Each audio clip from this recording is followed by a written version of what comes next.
Thank you for being here this morning. We're going to get started.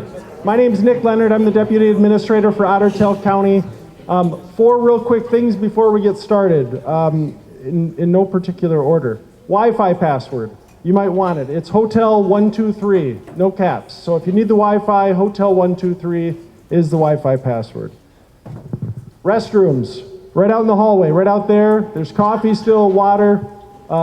This, and I know lots of you have you're juggling lots of things, so if you have to step out, take a call, we understand. We're glad to have such a great turnout. We're also going to be videoing this so that we can share it with others who weren't able to join us here today. Second of all, let me start out by thanking all the presenters. We've got a really great, talented, smart group of people that are going to be sharing their expertise with us today. Let me start by thanking them. Third, thank you for being here. I know how busy lives can be, but this workforce issue that everybody is experiencing isn't going to be solved without cooperation and great work by the various sectors that we have represented. I see healthcare, I see private sector, small business, education, government, nonprofit. So thank you for taking time out of your busy schedules and being here today. My first job after that is to introduce our first speaker, who's going to give us a quick welcome, Commissioner Kurt Mortensen, who is on the CDA board and also part of the Workforce Committee. So please go ahead and give Commissioner Mortensen a round of applause. Thank you. I need the security of the podium here. So anyway, good morning and welcome to the Otter County Workforce Summit. Thank you so much for being here today. We're excited to see so many great partners join us for the day and to learn, engage with each other, and activate workforce solutions. Everything you'll hear about today is exciting, action-oriented work. For several years, we've been having communications about the need for workforce in our communities, both as employers, but also on the county level. The state demographer, Susan Brower, has advised for some time of this workforce challenge. And I'm proud to say that Otter County was more proactive than others in developing a plan and a strategy to address workforce needs. The county board identified that we needed a leader in advancing this work, and the interconnected work of housing, childcare, broadband. And this is why the Community Development Agency, the CDA, was established in early 2019. Since then, we've had an excellent group on the CDA board, members who are strong leaders in this work. And with that, I'm going to hand it back to Nick Leonard to kick off and introduce our first panel for the day. Thank you again for being here. I'm going to invite our first panel up. And while they come up, I'll just provide a little bit. I think we have, come on up, panelist.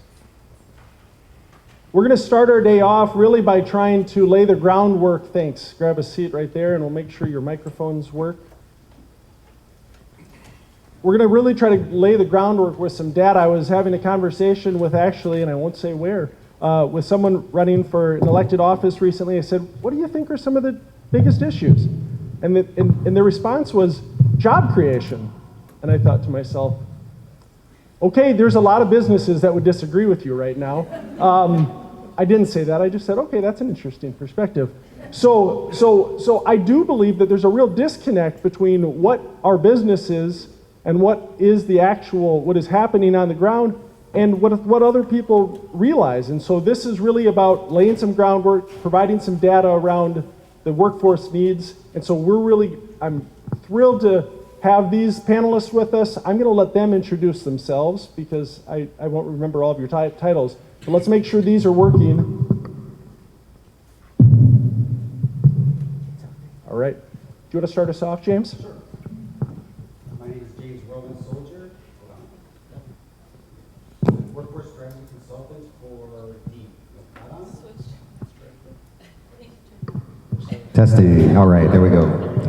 Hi, everybody. My name is James Whirlwind Soldier. I am the Workforce Strategy Consultant for the Department of Employment and Economic Development. I am Nicole Hansen. I am the Otter County Administrator. You only get one microphone. Yeah, okay, some feedback.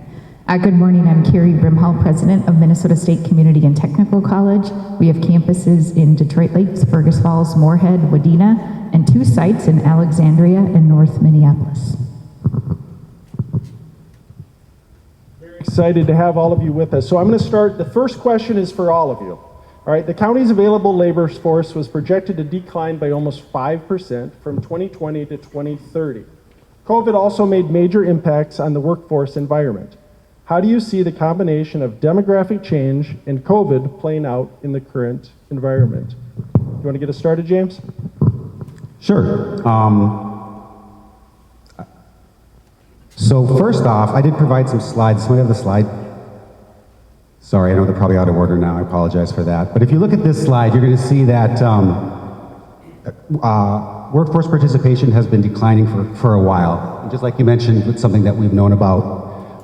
But if you take into consideration the spike upward, right, of the workforce participation rate right before COVID, as you see here, that decline that we're in now is not necessarily a statistical improbability, meaning, at least for the people that are looking at this data from DEED, it makes sense.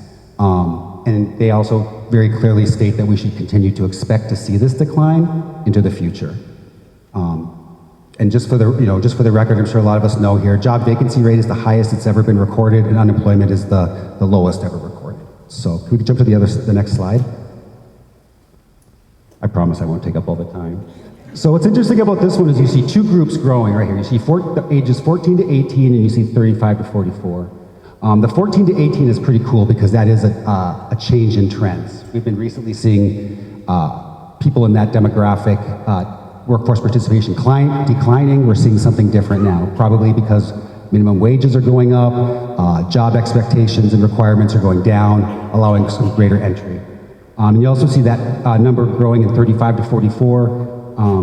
A lot of people we've talked to think that might just be an anomaly, that might be people just aging from the previous demographic bracket into the new one. But then the last thing I should bring up are those major declines from 25 to 34 and 55 to 64, which a lot of people consider to be caused by declining opportunities for childcare and caregiving. Because right away you see that 25 to 34, those are people probably leaving the workforce to take care of kids, and the 55 to 64 is right about the time people are starting to take care of their parents. So, next slide.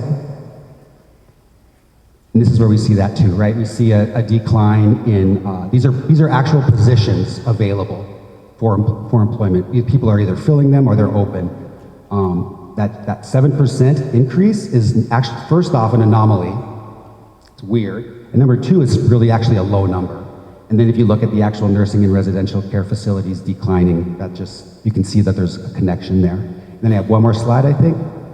And this is just a general demographic example for this region. And this is pretty consistent across the entire state. You're going to see different ethnicities growing very quickly. In some regions, you're going to see, again, the Asian and Pacific Islander population growing, 3 digits a year, Black population growing 3 digits a year. American Indian population typically grows about 2 digits a year with regard to population. And so you're going to continue to see that workforce increase, but you're also going to see the white decrease. We're seeing populations decrease in that demographic, and thus we're seeing decrease in the labor pool. What you see with the American Indian and Alaska Native drop is typically because of the casinos. They haven't bounced back from the pandemic yet, and those are a lot of times the primary employer on reservations. So I just wanted to give that quick little snapshot to answer that question. That was okay. From an employer's perspective, looking at COVID, there were a number of years ago when Nick Leonard came on to Ottertail County that we really started talking about demographics and how our workforce in Ottertail County was going to be challenged. And it really came quite quickly. I think that we expected it to come, but probably more towards the latter part of that 2020 to 2030. But when COVID hit and things started rolling back, we realized that we were in real time. And I think we're affecting it as a county government agency for local governments as well as businesses. And everybody knows that when you go out to eat or when you go to any business and trying to get help, it's just difficult. One demographic that I want to really recognize is that our youngest baby boomers are now in their, 58, 59, 60 age group. And a lot of those are very long-time loyal employees. And I don't want to say that other employees who leave are not loyal, but we know what the demographic is. They get into a job and they move up. They maybe stay in the industry, but they are generally long-term employees. And so you're seeing that 30 to 40, sometimes beyond 40 years of institutional knowledge leaving that business. And then you're trying to fill that and make sure that you're mitigating all of those gaps in that transition by succession planning, but it still remains very difficult. And I think what we're learning and what we maybe should have learned earlier, and Carrie and I were talking about it earlier, is that this is not a one institution problem. We need to be collaborating with our local partners, our businesses, our higher education, our high schools, in order to fill the gaps in the employees that we need. So the easy answer is to go to the college and recruit all their students, right? Unfortunately, this demographic cliff has been predicted to be 2025 for a very long time in higher education. So books were written up to 10 years ago to say that up to 50% of colleges and universities would be closing after the year 2025 due to low enrollment. So this has been something we've been watching before the pandemic and predicting before the pandemic. So when the pandemic occurred, because people thought students wouldn't go to universities because they'd be stuck in a dorm with a mask, that they wouldn't pay to go to universities. So the prediction was that universities would have the biggest hit during COVID. But that's not what happened throughout the nation. Community and technical colleges took the biggest hit in enrollment nationally and locally. And that's no surprise to us because the students that we serve had to worry about, they were working, they were taking care of families, they were working to do all of that. So they really had to stop enrolling in college to focus on family and what we would call the basic needs of their life. So it's no surprise to us. What is surprising, though, is that they're not coming back, especially students of color, especially students from more underrepresented populations. And most of that is because they're able to find work, and employers are willing to work with them to not have a college degree. And so when employers need workers, typically enrollment in colleges goes down. And we are still the most affordable option in community and technical colleges, and we know that's where students get a lot of the skills that they need for a lot of jobs. But we're also susceptible to the media rhetoric around what jobs are best. So we did see when we promoted trades that we saw in construction trades especially, we did see an increase in enrollment. But if you think about what the media has portrayed over the last couple of years, we're seeing drastic declines in healthcare enrollment. Across the nation, 22% lower in healthcare programs than we were before the pandemic. And then the other thing we're really worried about, and I see some of our educators, partners here, high school, is teaching. So if you think about the two professions we talked about the most experiencing burnout, it was healthcare workers and teachers. And that is having a really big impact on what students are choosing to do in college. So James, thank you for bringing the charts. It's never a summit if we don't have charts. But in some of these folks, I looked as you were describing them, they're a little bit like me. They glaze over and they're like, oh gosh, not more, workforce data. So this is a question really around, for folks that don't have time to spend their day in all of this data, what are the numbers, whether it's employers, other folks that are here, what are the numbers that they should really care about? What are the things that if they wake up and they say, all right, James gave us a lot of great information, but what are those key pieces of data that they should be concerned about? With regard to the data that I provided here, I think the demographic data around ethnicities is very important because, again, that is going to just continue till well into the future. And because of that, we're going to need to think about how our systems maybe aren't built for specific demographics, or they're built by specific demographics for other demographics. And so taking that into consideration, I think, is very, very important, and we should direct our marketing to that, because these, not only will these be our team members, but these are going to be our customers too. With regard to Generation Z, I think it's 49% of them qualify as mixed race or multiracial. And so, again, that's just going to be the lay of the land as we move forward.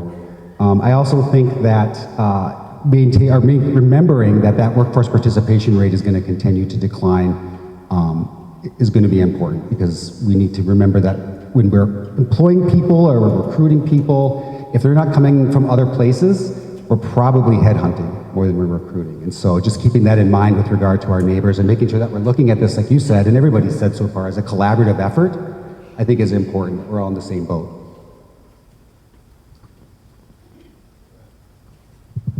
And I think when I look at certain industries, they can look around at their employers and who they're hiring and who they have hired. I think of banking and finance, and I do think that's a really important question for employers to be asking right now. You know, have we attracted a diverse workforce? Because most of the students that we serve get their recommendations for pathways from their community, from people that they know. And in some communities with some groups of students that we serve, they're not even talking about particular industries because no one in their family has ever worked in it. They don't know anybody who's been successful, and it doesn't even come up as a possibility. So I think that, you know, that work happens now. It starts now to be looking around the tables that you sit at, and if it doesn't look like the demographics suggest, starting to have real questions about how do we even talk about our industry to students of color, to people of color, communities of color, because they're not going to talk about your industry when they don't have examples of success. One of the pieces of data that you discussed was that I think the primary reason people left the workforce was because of caregiving, if I'm not mistaken. And so I'm just curious, and maybe we'll start with Nicole and anybody else that wants to jump in. What's your reaction to that, and how have you seen that play out in your own various industries? That has been huge, because we know that, again, going back to those baby boomers, while the younger ones are in that 58, 59, 60, the older ones are hitting their 80s, and that they do need that extra care. And the other complicating factor is going back to what Carrie was talking about, the availability of healthcare and healthcare workers, which affects facilities and facilities that are open to provide some of those long-term care needs, so that's falling on family. And when they're taking that on, especially as part of that pandemic, that is having them shift what their focus is. And so those are individuals that we're going to have to take a look at, that they probably want to come back to work in some form or capacity, but how are they going to do that, and how are we going to make that attractive for them? And at the same time, we have, as was a slide earlier, a lack of childcare, which is, again, a real-time factor for our parents, especially of young children, who likely want to work, but of course they're going to have to make sure their children are cared for first. Add inflation, add that, like you mentioned, there was an 8.3% drop in childcare and caregiving opportunities for people from 2020 to 2022. And so this is something that we as organizations need to consider and start thinking outside the box regarding, because again, it's not going to go away. I don't think the healthcare system is going to be changing anytime soon to resolve this. And so again, yeah. And I think it's something good to just acknowledge too. You know, it's hard to be a caregiver, and just knowing that your employees are out there and they're doing that second shift every day to take care of somebody. Sometimes just hearing from somebody that they respect, that they recognize how much work that is important. And for the employers in the room, I think starting to ask questions about how we schedule shifts, employees, asking those tough questions. With Amazon moving into the region, we know that Amazon is a very popular employer for our students in Fargo, because they allow their workers to log in and choose their shifts in 4-hour blocks of time. So they really have a great deal of flexibility if they want to work this Tuesday from 8 to noon, but next Tuesday they do have to take care of somebody, they have a sick kid, or they have an exam. They can choose a completely different shift on a different day, different time, and it's all within their control. So I think it challenges us, because we're an employer too. Of course, we have almost 500 employees. It challenges us to think about that level of flexibility and how we approach the folks that are making a choice to get out of the workforce. There was some research by McKinsey that talked about there's 5 broad kind of personas about folks that have left the workforce, and those just want to, there's the caregivers, which we've talked about, the traditionalists, the do-it-yourselfers, the idealists, and the relaxers. And so one of the things the research has looked at is that their motivations or interest in coming back to the workforce are different. Those non-traditionalists are different than what we typically would think of why people are coming back to the workforce. And so I'm just curious, what recommendations, when we look at trying to recruit a do-it-yourselfer back to the workforce, or someone who is maybe in that relaxer towards the end of their traditional work career, but are willing to continue to contribute to the overall workforce, what do we have to look at, and what do we need to be thinking about as employers to recruit those different personas back? And maybe James, you want to start with that one? Sure. Well, when I was reading this study, what really stood out to me was where the overlaps lie, where these Venn diagram circles overlap. And I seemed to find 3 that I thought were telling as shared motivators. The meaningfulness of work, flexibility, and compensation. Those seem to be really important overlappers, and so those are a good area to focus on. Maybe I'll just take one of these and talk about it so I don't have to take up all the oxygen in the room, but you talked about the do-it-yourselfer, right? These are the individuals who want to go out there, they're self-motivated, they're the entrepreneurial types, but they want to go out there, they want to do it their way, right? And so that article, the same study, talked about changing your culture to be more outcome-driven as opposed to process-driven, meaning that it's less about how people get things done and it's more about that the work that's important gets done. And so in that way, like setting up the right key performance indicators so that people can find their own processes, optimize their own processes, and get from A to B to C is their prerogative. I've also seen a lot of organizations do things like have process optimization contests and awards where they drive that sort of culture in those people. They recognize it as a strength and they leverage that strength to drive change in the organization. Otherwise, just making sure that you support the contribution, support the side hustle. I know a lot of organizations will do that. They'll actually have little grants that they give people if they want to try to start their own business. That's a good way to create loyal people. And then also just, again, just in general, provide opportunities for those employees to innovate. One of the groups, and it's not listed up there, but it is one of the 5, is the relaxers. Those are those individuals who are close to their retirement age, and so they're starting to rethink how they want to end their career, and so they might leave early, but they may also want to work. And so how can we engage them? I mean, I'm looking around the room, and there's a couple of retirees in here that I can think of that we have called back to the county to help with special projects and things like that, but it does have to be something that, again, will fit into their life and that will be meaningful for them as they end their career. And then the other part, the other piece is those idealists. That's that 18 to 24 age group, and Carrie referenced them earlier, that maybe they're not going to school because there are some employment opportunities available. But again, from an employer perspective, are they gaining the skills that we really need? Are they going into law enforcement? Are they getting their CDL, those vocational skills that they can gain through higher education? And how can we partner with higher education and high schools to entice those individuals into those careers where we are really seeing gaps? We work with hundreds of employers and train about 8,000 workers on the job for those skills. That's what M-State does. And that's becoming more and more popular. But one of the topics that we're getting asked about now is based on everything you see in our hearing, a question about if your managers understand the flexibility that they need to have in how they lead the workers that are coming in. I've said to groups of managers, you might not have to like it, but you do have to understand it. You know, it might not be how you entered the workforce and what you think about, but there's some startling statistics. About 50% of college graduates would leave an employer who challenges when they want to take vacation.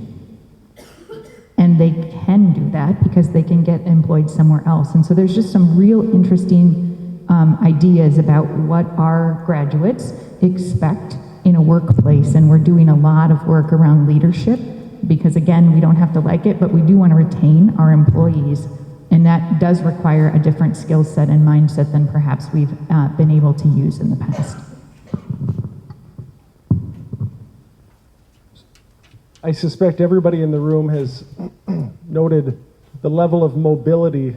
You just referenced it. I just tried to recruit somebody, and the reason for not entertaining this job was because, well, they hadn't been in their current job very long. And I said, it's okay. The kids, they just jump between job and job. It's okay now. But they had more of a traditionalist perspective that you've got to be in a job for so long. And so I think more often than not, we think of that as a bad thing, right? That there is a lot more mobility. Not only mobility between jobs, but between industries. And so I'm curious, from your perspective, how do we turn that into an advantage? I mean, we're still going to complain about it, right? But how do we turn that into an advantage for our particular business or our particular industry?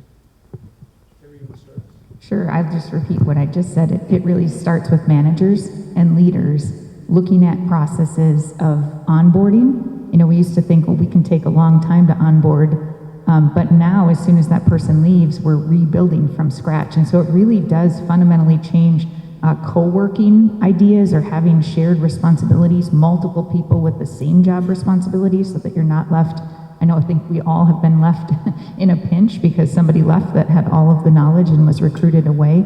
Gio, is famous for saying, folks leave a manager long before they leave an organization. And I think it really starts with us as leaders asking tough questions about how we look at the folks who are coming in. They really have the advantage. And so what are we doing to build a culture that makes them want to stay?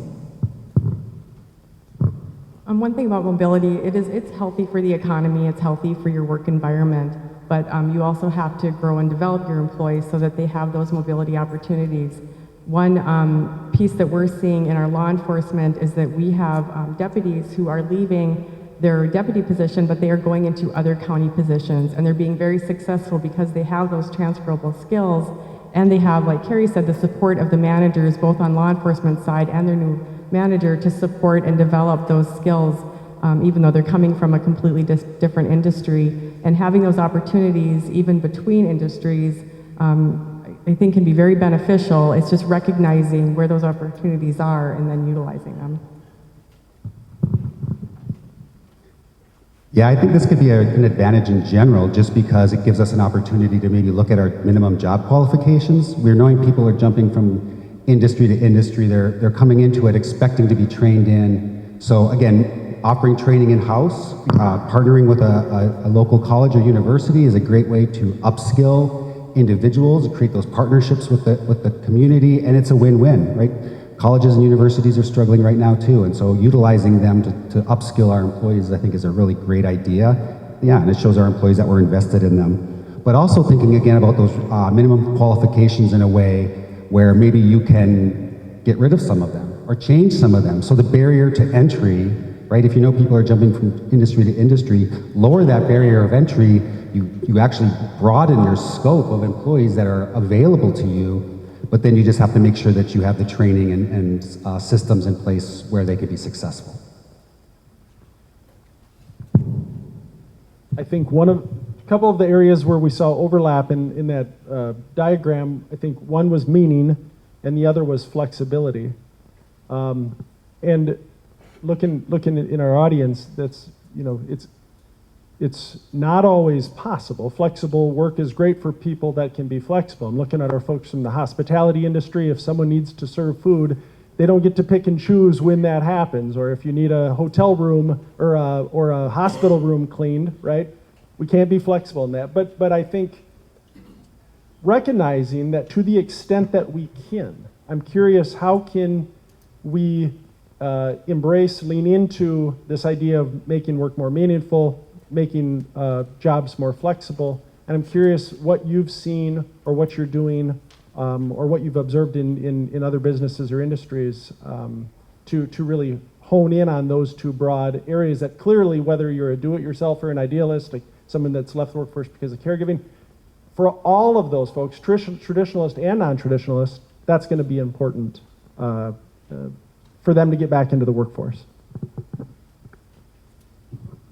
We have an advantage in that our job is to change lives through education, so we have meaning built into the work we do. But still, I think I'm seeing a lot of employers who are starting at that level of maybe a snack counter. We have folks who have slides and bars and movie theaters and I think that's a piece of culture. But I think the biggest piece that I see, or at least that our employers are asking for, is a real tie to their day-to-day work to the mission of the organization. And that requires, again, it's a management, it's a tie-in, it's a really tying outcomes, and your work matters, the interactions you have with students end up tying to this, which ties to this, and it helps us meet our mission. And again, we all have 1,000 emails to respond to and a lot of other tasks, but it's that connection to the mission, to the work, that seems to be the piece that gets pushed to the side so that those tasks get done, and that's the one thing that folks are going to stay for.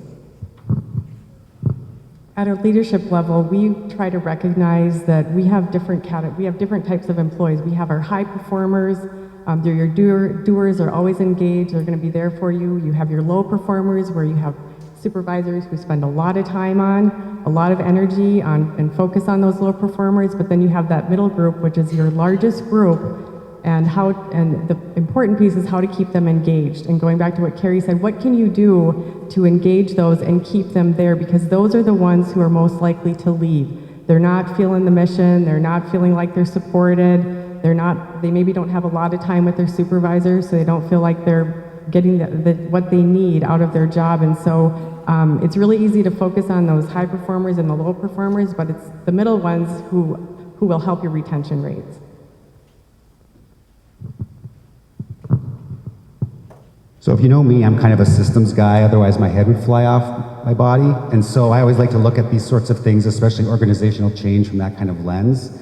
And so when I think about culture change, I like to always think of it through the lens of a guy named Edward Hall, who's an anthropologist, and he came up with the term culture iceberg, right? There's three basic parts to your culture. There's the artifacts, those things that we can see and measure. There's those values that we talk about, and then there's those underlying assumptions. And if we can take a look at each one of those three, I won't go into it too much here, but all three of those parts of a culture, there are peer-driven, systematized ways of impacting culture. But just overall, looking at it that way and taking into consideration everything that you said, we can do really small things to start creating meaning, right? Start using the term career as opposed to job. When you're in your place of work, make sure that you communicate to every single employee that they are valuable and that what they do is extremely important, right? I hear a lot of times talking to people that they're just looking for butts and seats. We have to stop saying that, because no one wants to be a butt in a seat, regardless of what generation you are, but especially Gen Zs and millennials, they want to have that meaning. So you talk about careers, you talk about how it's meaningful regardless of what it is, right? If James is cleaning toilets and that's all he does all day long, you say, James, you're the most qualified guy to do that. And we're so happy that we hired you, because no one else can do it as good as you can. Otherwise, like the article said, the McKinsey article said, shift to being more outcome focused as opposed to process focused, and allow people to find their own way to get there. That's a good way to create meaning. Sometimes it's about reassessing the roles and the tasks that are assigned to specific roles, right? Are there ways that we can move tasks around and actually leverage disabilities maybe as a competitive advantage in these specific roles, which allow for meaning and greater connection with community. And then last but not least, I think, always trying to utilize pulse surveys or culture surveys regularly, not just once a year, I think is also important, because it shows you care about what people are saying. I think tangible examples are great, so thank you for that. It reminded me of an organization I recently heard gives every employee $1,000 to give to the charity of their choice. So again, meaning can be in community as well. There's also a lot of organizations that give 8 hours of volunteer time so that employees can go out into the community and do something that's impactful for them. So don't limit yourself to thinking within your organization, because we're all beings who want to live in fabulous communities in a county like Ottertail County. And so that piece about community and care and passion may be within the organization, but it also may be giving them permission to have things that they love and are passionate about outside of the organization as well.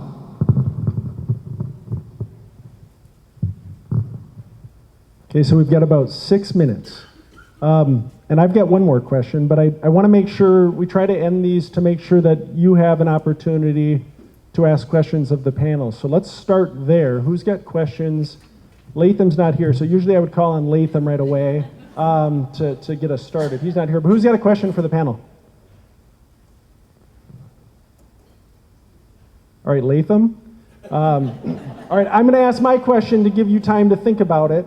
The last question I had was really about, similar to what we've been talking about, and I guess the question is, in addition to some of the things we've talked about already, the meaningful work, the flexibility, what are you hearing from employers, either across the state or at your own employers or other employers that you communicate with, about what are the things that they really need to enter a job, stay in a job,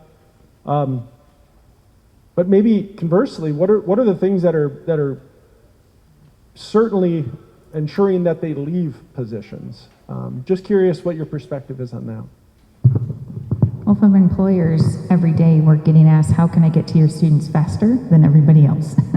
Because there's a limited number of students graduating in every program, and many, many employers who want them to enter the job. So I'll just start by saying that, because I think it's a helpful tool. So employers are doing everything from sitting on advisory committees so they know our faculty, scheduling time with students as a guest speaker, working with the high schools on partnerships earlier in the student's educational career, and then doing crazy things. Right now we're offering free CNA classes, and we didn't think we would find people that the long-term care facilities hadn't already found, but we just keep offering them, and people keep coming using social media.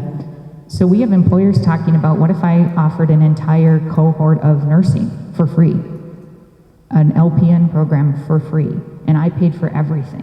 What would that do? Who would we find? And so the investment in individuals, we've had for a long time a model of sponsorship. So if you go to school and you come here for 2 years, I'll pay for your education. We're finding that students don't want to be tied down. They don't know where they want to be in 2 years. So now you're having to be a little bit more generous on the front end, hoping that you have a culture that they'll want to join on the back end. So it's a less tied to students and more tied to the overall support of reducing barriers for a different group of people to enter education. Before talking specifically about employees, I just want to recognize that Ottertail County, through the Community Development Agency, could not have gotten where we are today without all the partnerships that we made way back, I think 5 or 6 years ago, when we brought on a rural rebound coordinator and really engaged with our businesses to make Ottertail County want to be a place where people want to come and live, work, and play.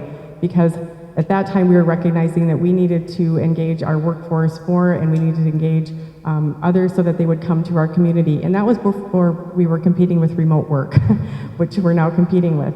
But we're finding that the more support and the more training and the more leadership and positive leadership skills that we give our managers, the better retention that we're going to have, at least as an employer at Ottertail County. And then not all employees are the same. We have to take a look at going back to what are their needs. Do they need to go be a caregiver for a while, and can we be flexible with them so that they have that time and space to do those things and focus on that while they can still maintain some employment as well. So just really taking a look at, again, just thinking outside the box, what are we going to do? What policies do we have to change to entice and engage and retain all of our employees? Those are really good answers.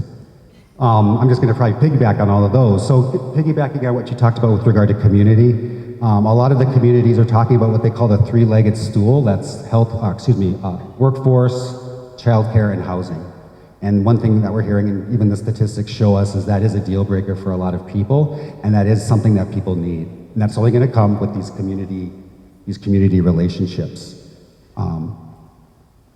To piggyback further on that, we know that the workforce is shrinking. It's lower than, there's 2 jobs for every 1 person out there. So we need to bring people in. And that means we need to actually attract families, not just workers, right? We may be able to attract somebody to come work for our organization from out of state, but are we going to be able to convince their spouse or their children, right? Most spouses have veto power, so you want to make sure that you get the whole community or the whole family involved with that, so that's important. You mentioned onboarding, training, that sort of thing, leadership. We hear that a lot also, that first impressions in organizations aren't always the best, especially when you talk about the age and tenure of certain individuals.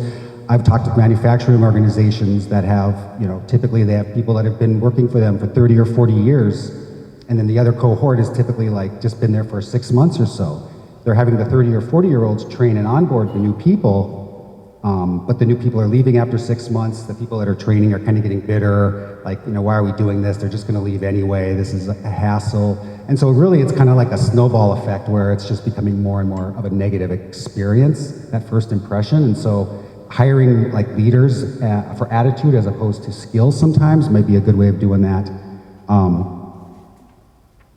We see a lot of, again, organizations losing people because of diversity. We probably see a little bit of that less up here, but that is going to be a continuing trend. I think it was Deloitte that did a study that said something like 87% of non-job seekers would leave their current employer for a more diverse one. And so again, it's just got to be part of our marketing when we're looking for good people. And then last but not least, it's pay, right? People are leaving organizations for pay, and you hear that a lot. If you're living paycheck to paycheck, a 25 or 50 cent raise can be a big deal to you and your family. And so that is a regrettable thing when we're starting to compete with each other for pay. But I am hearing that is something that is impactful. Thank you. Ryan. Yeah, Ryan Severson, Battle Lake Schools. I completely agree with what you guys are saying and being outcome driven and making sure that, in a K-12 school setting, we need to make sure we tie their learning to meaningful things. And having performance indicators, learning outcomes, and becoming that competency-based school. Okay, what I struggle with is that's all fine and dandy and wonderful for kids that are going straight from school to the workforce. Okay, now how do we get, if we're switching over to that platform, how do we still allow the opportunities for the kids that want to go to post-secondary education to get acceptance into there? Yeah, it's a great question, and one that we struggle with too, because everything really goes back to the federal definition of a credit hour and how our students receive federal financial aid. Because cost of higher education continues to increase, it's not affordable for families, and so we have a box that we have to fit into too. So I think the best thing is to have conversations. Schools are doing some really creative things that are reaching a group of students that hasn't been reached by post-secondary English and math and psychology class in the past. But I think to the point we said earlier, I think we'll lose those students in math and English if we don't start looking at those classes differently as well. So we just want to have a conversation because it's different for every school, because your culture comes into play with your parents and what their expectations are too. But yeah, it's a really great question, because I think every industry, healthcare and looking around, banking, finance, everybody has boxes they have to fit into that sometimes feel restricting. Well, not sometimes, they feel restricting every single day when we start talking about innovation. But I've also found that when we get to tables and we have all of us around a table, that we can come up with something that works. Any other questions? Yeah.